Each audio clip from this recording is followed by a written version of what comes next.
Hey guys, it's Kathleenums here, and I know my hair is really different, don't freak out. This is only temporary, hopefully for the summer, unless it grows on me. But I dyed my hair planning on this brown to only be temporary. It was literally like black when I first dyed it, and so I'm just glad that now it's a little bit lighter. This is only temporary for now, so my hair will be another crazy color, maybe even purple in the fall. I'll see if how adventurous I feel then.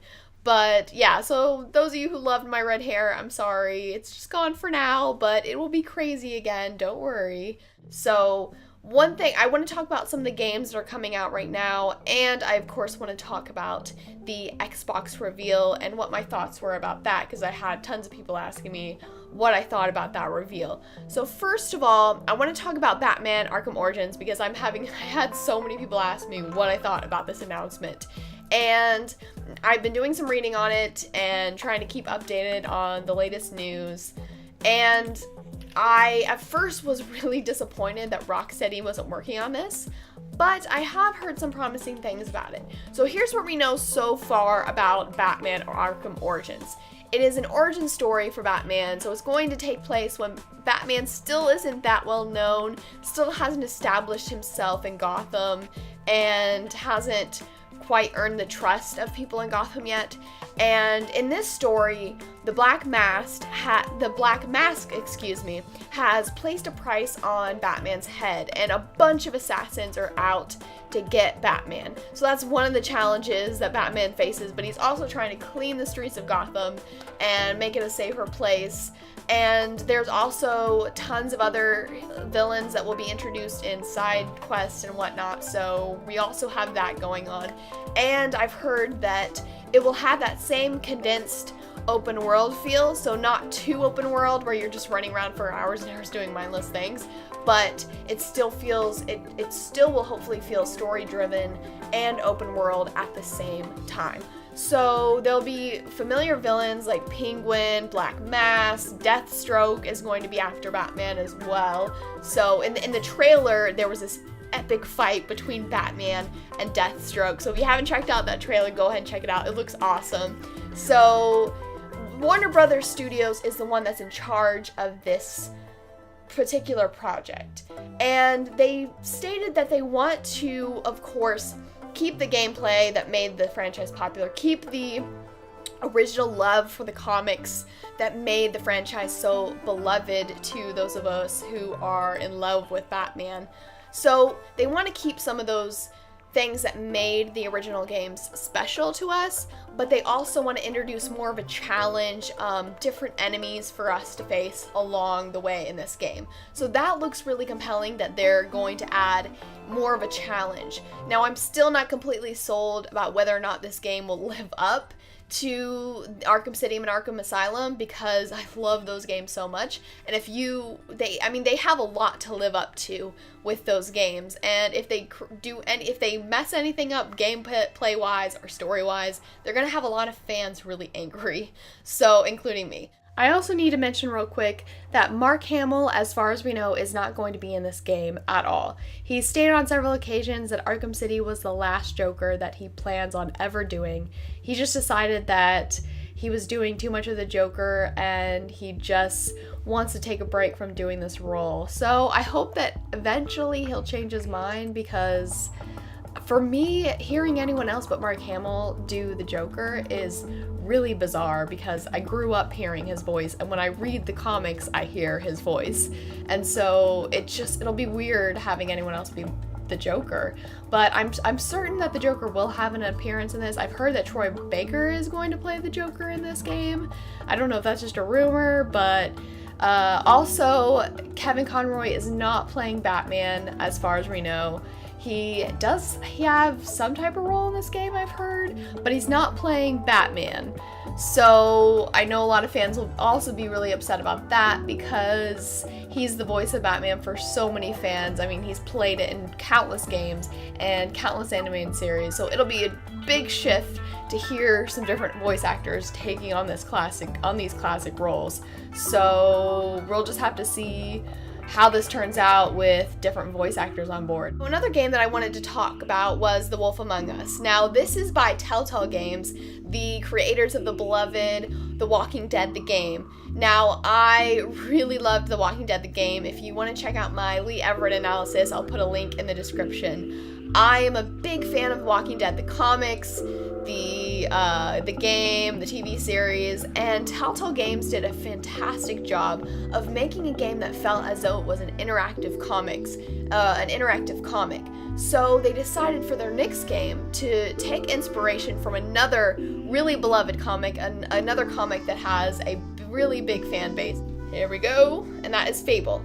And for those of you Fable fans, it's really exciting news because this game is going to be a prequel to these comics. So it's going to explain some of the relationships between the characters, how they ended up the way that they were before the comics started.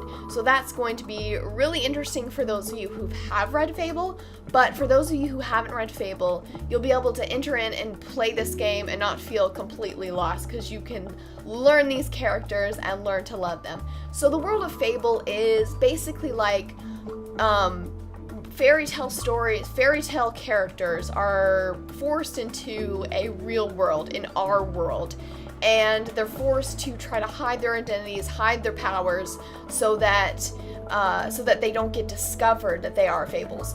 So the main character that we're going to be playing with is Biggie Wolf, or the Big Bad Wolf. He's the sheriff of Fabletown, and he's trying to solve a murder. But it's going to be a lot more complex than just solving a murder, as we know with Telltale Games. There's going to be a lot of decisions along the way that we have to make and have to live with. So right away I'm sold. I know I'm going to love this game, that I'm going to play it and review it. So I'm of course going to talk about the Xbox reveal and my impressions of that announcement. And what's weird is I went to watching this announcement and I was really excited about it because I'm a big Xbox fan, which is weird. See, I bought my PS3 first and then I bought my Xbox solely for playing Mass Effect because I was using my brother's Xbox to play Mass Effect and then he wanted it back, so I was like, I need to buy my own Xbox so I continue this franchise because it hadn't been released on the PS3 at that point, and I preferred playing on consoles to playing it on a computer.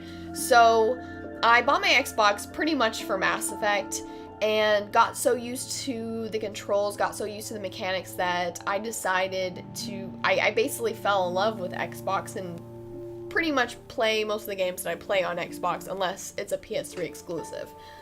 And what's weird, because I bought my PS3 first. So I was going into this announcement thinking that I'd be really excited about it because I love my Xbox. I spend so much time on it. But honestly, I was really bored when I was watching this. There just wasn't anything in the announcement that interested me. Now, I'm not going to go so far to say that I will never buy an Xbox One and that I'm angry with the company because I wasn't interested in the announcement. I won't say that, but at this point, I'm more interested in buying the PS4 than the Xbox. Okay, so this is what's going on. I know that I get a lot of hate whenever I talk about what console you should play a game on, or if I talk about the PC over Xbox and blah blah blah, because everyone loves their preferred platform, and that's what it comes down to. It's just preference. So you guys don't need to hate, or you can if you want to, but really it comes down to preference. I'll say that you should play a game on the PC if it should be played on the PC. I'll say it deserves to be played on the PS3 if it does. I will always let you know what my opinion is in terms of graphics and gameplay, but when it comes down to it, it's really preference, because I prefer to play on the Xbox because I like the way the controllers feel. I like the way it feels to play on the console.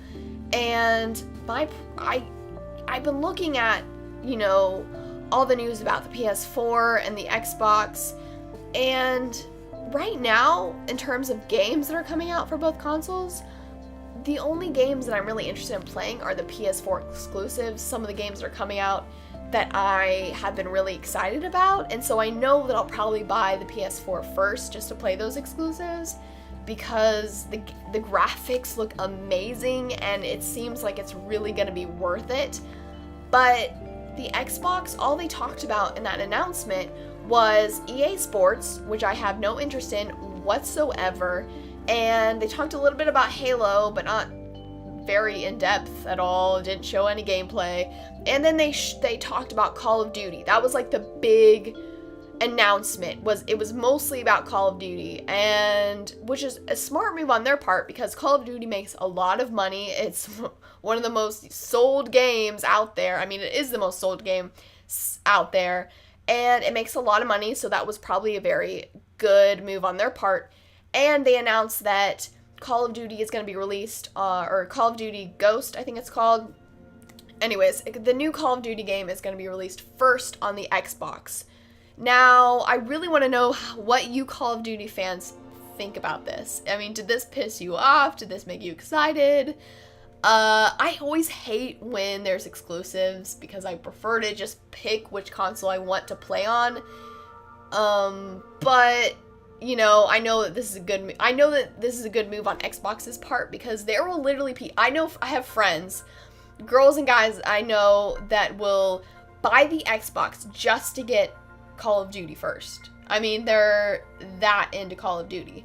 And I don't know, there were some things that they talked about Call of Duty. They talked about the campaign being really compelling in terms of storyline, and I have no doubt that they can make compelling storylines. I mean, think about some of the moments in Call of Duty storylines and campaigns before. I mean, with the whole, like, controversy with the no Russian scene in Call of Duty, I mean, they can create some really compelling storylines in the campaign.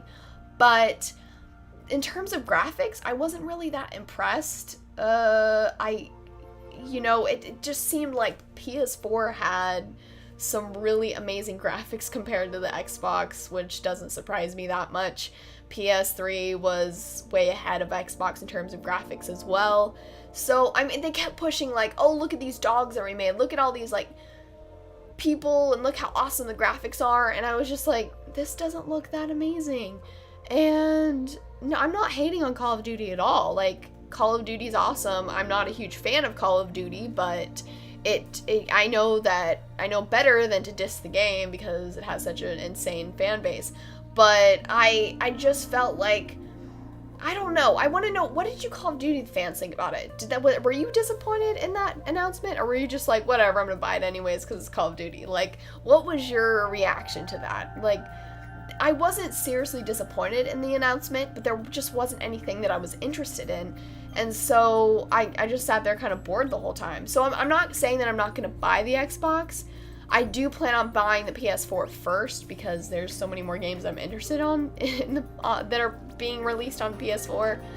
But I guess I'll have to see what the Xbox exclusives will be. And I guess I'll wait till, the summer, wait till E3 and see what the new announcements are. I know that there's going to be a lot of stuff revealed then because a lot of companies are going to wait till then to kind of reveal the most important things about their games. So I guess I'll see what surfaces in these next few months about the Xbox and see if I plan on buying it. But at this point, I plan on buying the PS4, which is weird because I'm such an Xbox fan. I'm not hating on the Xbox, I'm just not, like, crazy into the new generation Xbox. Like, I guess I'll have to see what I think. Like I said, I'm not hating on console or PC or anything. I like playing games on everything. I play some games on my computer, play some games on my Xbox and my PS4, but that was just my initial reaction. I don't expect that to completely diminish my perception of Xbox or anything. So let me know what you think, guys.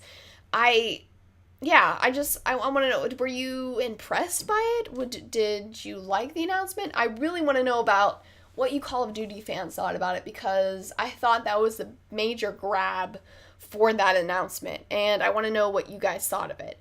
So some other things that are going on my channel right now. I just pre-ordered The Last of Us, and the thing is, that game comes out like a week before my final exam for the summer class I'm taking right now. So I think I'm going to play it like a week after it comes out, after I finish that final. and we'll review it then. But I'm really excited about that game coming out. I think that's it. Do check out my Joker video. I am going to make a Bioshock video. I promised I would make that, and I'm working on it. So thank you all for being patient, but the Bioshock video will be on its way soon, and I'll keep you updated with all of that.